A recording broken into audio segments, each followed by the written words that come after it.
Bien-aimés, soyez bénis au nom de Jésus. Alors aujourd'hui, je veux vous parler du temps. Voilà, le temps. C'est pourquoi même ma vidéo à blanc-noir et juste derrière là-bas, vous allez voir une horloge. Voilà, donc tout est symbolique et c'est une manière de communiquer. Alors je veux parler aujourd'hui du temps, le mouvement du temps, le sens du temps. Et vous savez, on a très souvent l'habitude de penser que c'est l'homme qui progresse dans le temps. Voyez-vous? Et on a pour habitude aussi de penser que nous quittons du passé pour arriver au présent et nous allons vers le futur. Voyez-vous? C'est ce que nous avons pour habitude vraiment. En tout cas, tous les humains, les hommes, dans notre manière de juger, dans notre manière de nous prononcer, lorsqu'on parle du temps, toujours on commence toujours par le passé, on vient au présent et on aboutit vers le futur. Voici comment les choses sont avec le temps, à notre niveau ici. Alors aujourd'hui, moi, je vais vous parler du sens du temps. Si le temps est en mouvement, c'est que le temps a un sens. Mais avant de parler d'abord du sens du mouvement du temps, il faudrait déjà qu'on sache une chose. C'est que l'homme, le temps de l'homme, c'est toujours le présent. L'homme est toujours dans le présent. Donc, le futur est devant et le passé est derrière. Mais l'homme est toujours dans le présent. Et lorsqu'on étudie ces trois temps, le passé, le présent et le futur, on se rend compte que parmi ces trois temps, il y a un temps qui n'est pas stationnaire. C'est-à-dire que lui là, il est toujours en mouvement. Et c'est le temps du présent. Voyez-vous, quand j'ai commencé ma vidéo, déjà les minutes qui sont passées, déjà on basculé dans le passé. Donc le présent est en mouvement, le présent est en train de couler. Et quand le présent coule, ce qu'on a, on appelle ça, ce qu'on remarque ici, c'est que le présent ne coule pas pour aller vers le futur, mais le présent coule pour aller vers le passé. Ça veut dire que tout présent qui a été déjà utilisé devient passé. Ça ne devient pas le futur. Et c'est sur la base de ce qu'on vient d'expérimenter, de remarquer, qu'on va comprendre maintenant le véritable sens du temps.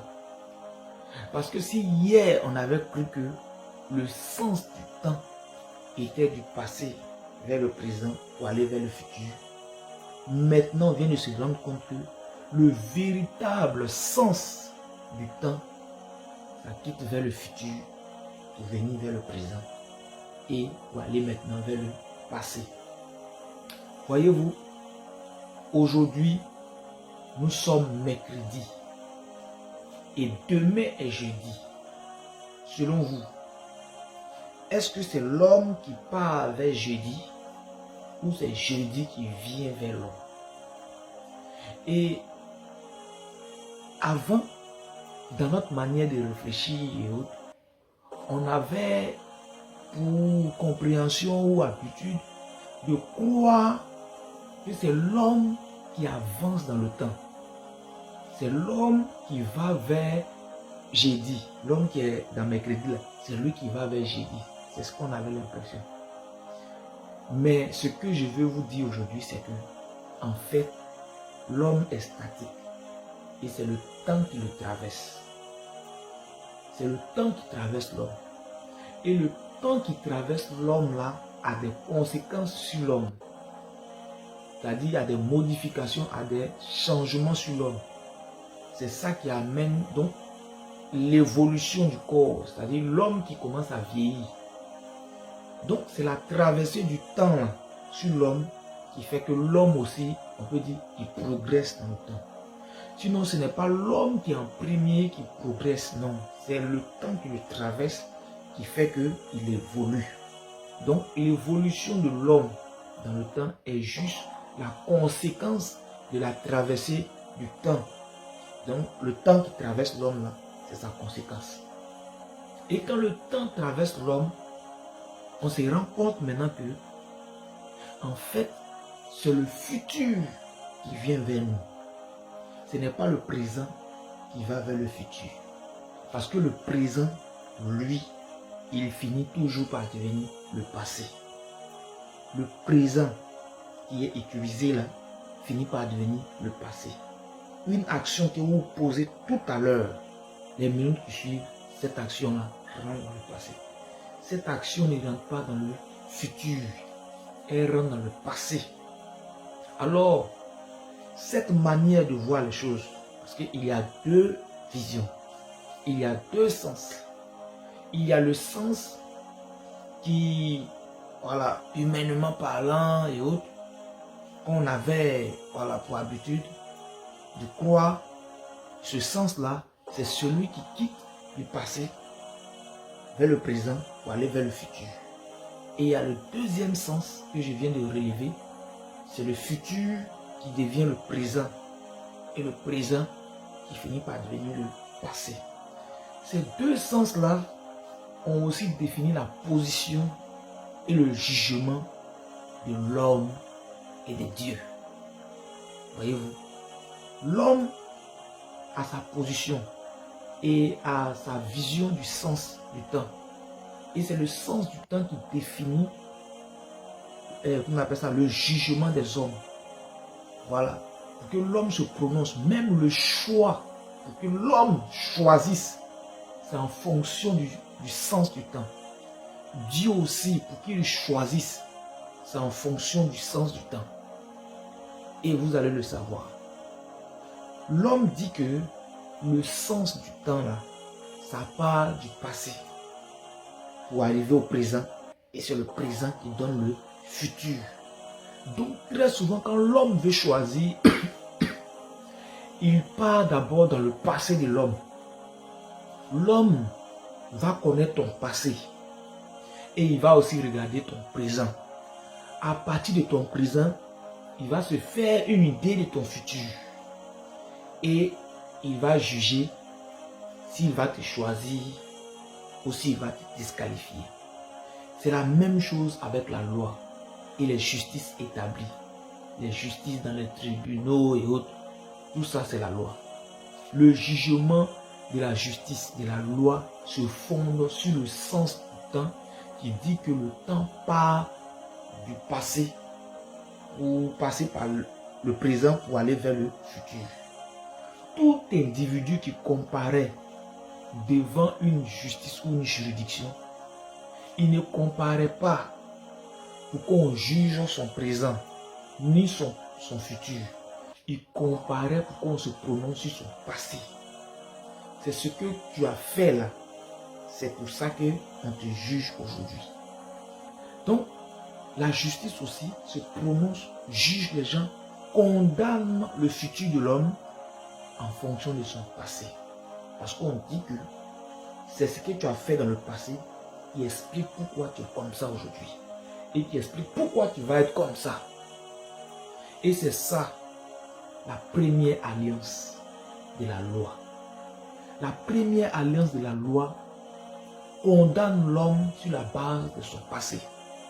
Or, le passé de tout être humain est émaillé par le péché.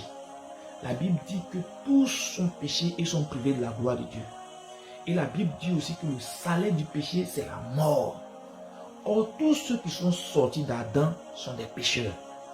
Donc, voyez-vous, devant la justice de la loi, aucun individu ne peut sortir indemne. Voici pourquoi tous ceux qui ont été sous la loi, aucun n'a été sauvé aucun n'était sauvé. Ils ont marché. Et Jésus a dit, il dit, vos pères, ils ont marché à la loi et ils sont tous morts. Voyez-vous, ils ont marché à la loi. La loi n'a pas donné la vie. Et la Bible dit que si la loi était bonne, il n'allait pas avoir une deuxième alliance qui est venue avec Jésus. Voyez-vous, la loi se prononce sur le passé des hommes. Les hommes se prononcent sur le passé des hommes. Les hommes disent que ton aujourd'hui, là, c'est par rapport à ton passé. Et c'est pourquoi même il y a une science qui a été développée, l'histoire.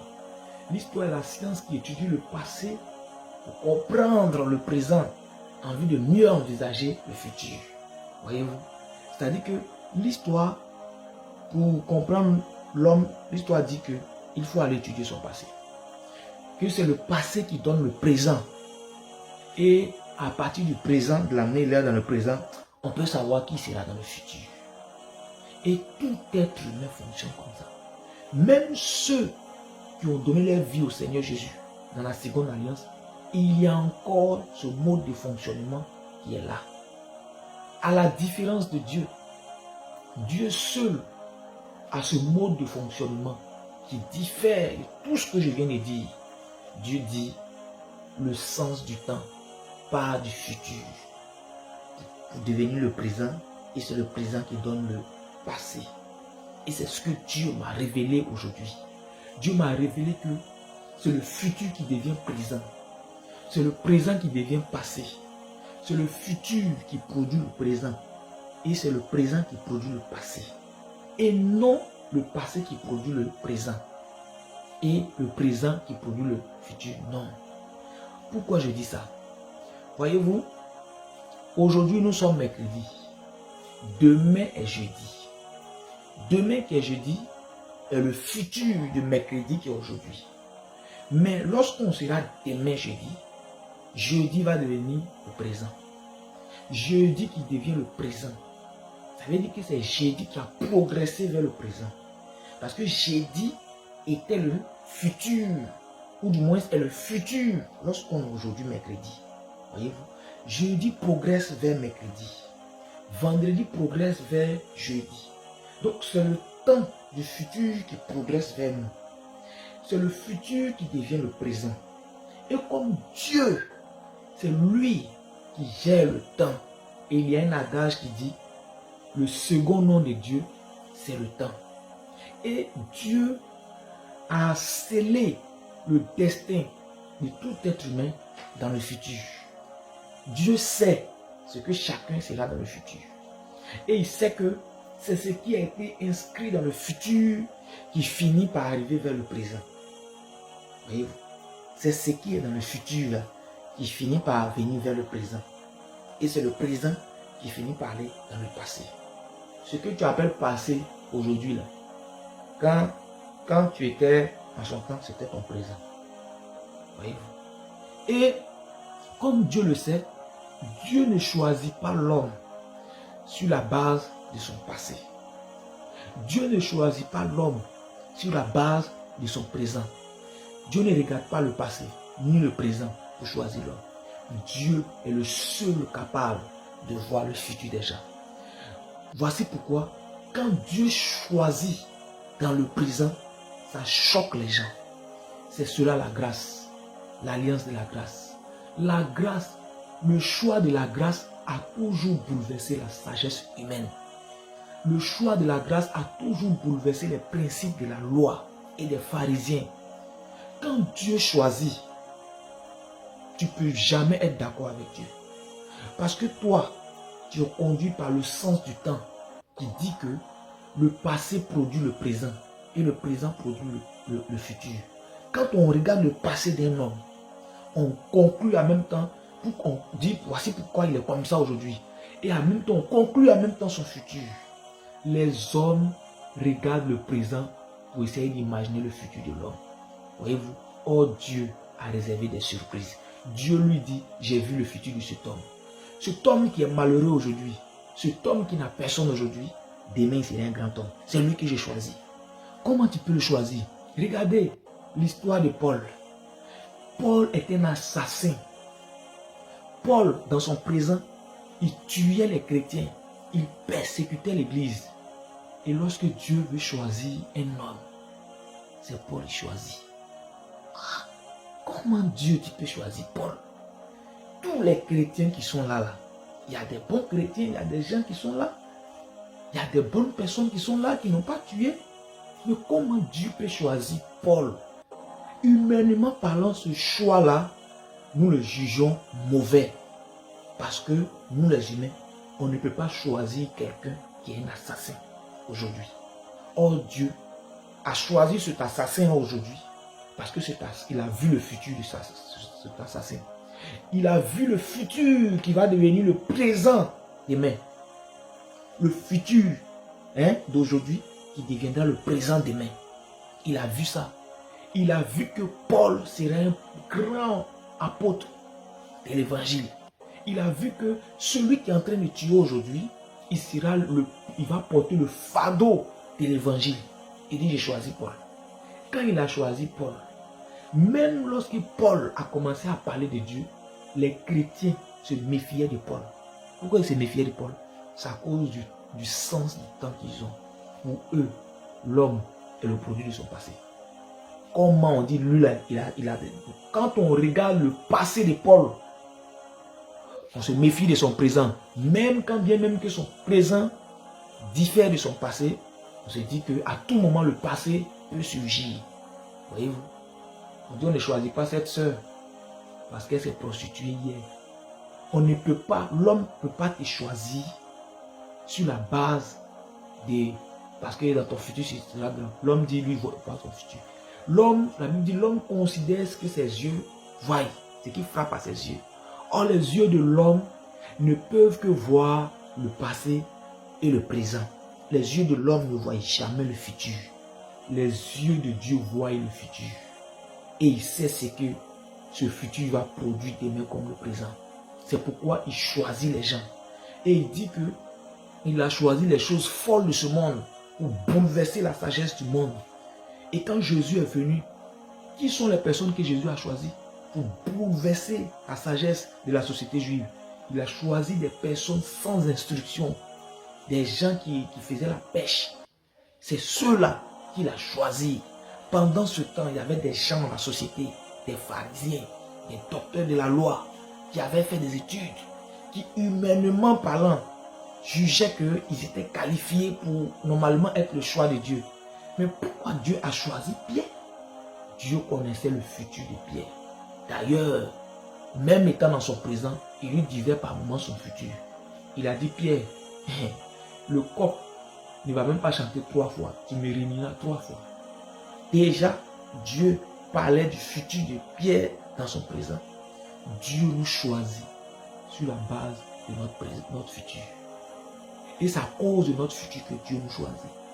Voici pourquoi le choix de la grâce ne regarde pas en ce que nous sommes aujourd'hui. Le choix de la grâce ne regarde pas notre passé d'hier. Oh non, le gars, il ne connaît pas, il ne vaut rien. Mais quand le choix de Dieu est porté sur toi, ce n'est pas par rapport à ce que tu ne connais pas aujourd'hui. Dieu sait qui tu seras demain. Dieu sait qui tu seras demain.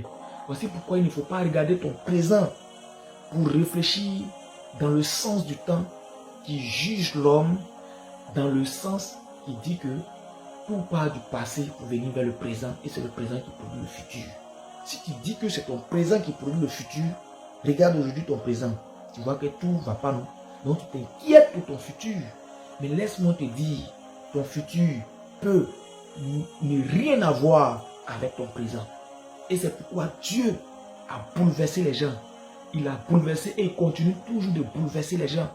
Si vous voyez dans la société quelqu'un qui a été choisi, mais que vous jugez que vraiment ce choix-là ne devait pas se faire, sachez-le, c'est un choix divin. C'est le choix de la grâce. Écoutez-moi, je veux essayer d'utiliser cette histoire pour étayer donc mes propos. Il y a eu Miss Côte d'Ivoire tout dernièrement. Et j'ai regardé sur les réseaux sociaux, certains disaient que la Miss, elle ne devait pas être Miss, elle n'avait pas les atouts pour être Miss. Je suis là et puis j'ai ri. Il dit les gens là ne connaissent pas la grâce. Dieu a vu le futur de cette jeune sœur. Et certainement, cette position du choix là était utile pour ce qu'elle sera demain. Et c'est à cause du futur de l'homme que Dieu le choisit. Dieu ne choisit pas l'homme à cause de son présent ou de son passé. Voici pourquoi ce choix choquait tout le monde. Et les choix de Dieu choquent toujours les humains et ceux qui sont fondés sur le raisonnement et la loi, ceux qui ont pour un sens du temps passé, présent, futur. Quand vous devenez chrétien et que vous donnez votre vie à Dieu, vous devez comprendre désormais que le sens et le véritable sens du temps sur lequel Dieu se base pour faire ses choix, pour fonctionner, c'est le futur qui produit le présent. Et le présent devient passé. Dans les jours à venir, dans les jours à venir, dans les jours à venir, ce que tu es dans le présent ne sera plus le même. Parce que ton futur n'est pas la même chose que ton présent. Dieu va t'étonner. Il est sur le point de t'étonner. La Bible dit, les ténèbres ne régneront pas toujours, car je suis sur le point de créer un nouveau ciel et une nouvelle terre. Dieu va changer les choses. Que Dieu te bénisse. Si ce message t'a fait du bien, partage-le à tes amis. Et c'est votre serviteur. Je suis là toujours. Quand Dieu me donne un message, je viens et je vous l'annonce. Que Dieu vous bénisse et bonne soirée à vous. Amen.